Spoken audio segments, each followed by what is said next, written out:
ভাবছো তো চালের ড্রাম থেকে কি বের করছি। আজ 3 দিন হলো শাশুড়ি সবেদা কিনে নিয়ে এসেছে, তো পাকার তো কোনো নামই নেই, সেই দিন থেকেই ভরা আছে। তো ভাবলাম আজকে একটু মাখা করে খাই। কাঁচা সবেদার কীরকম লাগে দেখি, কখনো আগে খাইনি। ওই জন্য ভালো করে ছিলে প্রথমেই ধুয়ে নিলাম, তারপর এবার গ্রেটারে করে ঘষে নিচ্ছি। একটাই নিয়েছি, কীরকম কি হবে খেতে সেটা তো জানি না, যেহেতু আগে কখনো খাইনি। তারপর সুন্দর করে ঘষে নিতে হবে। তারপর একটা কাঁচা লঙ্কাও ঘষে নিলাম। শুকনো লঙ্কা নিলে আরও টেস্ট হতো, কিন্তু আমার এখন শুকনো লঙ্কা খেতে বারণ।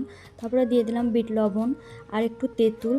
যেহেতু একটু কষ্টে ভাব আছে ওই জন্য তেঁতুলটা দিয়েছিলাম, যাতে একটু কষ ভাবটা কাটে। তারপর এই যে মাখা করা শেষ। আর সত্যি বলতে খুবই খেতে ভালো হয়েছিল।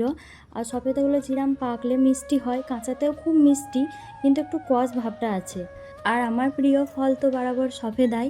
আর তোমরা কেউ কাঁচা সবেদা মেখে খেয়েছো নাকি বলবে। আমার তো সত্যিই দারুণ লাগলো। চলো টাটা।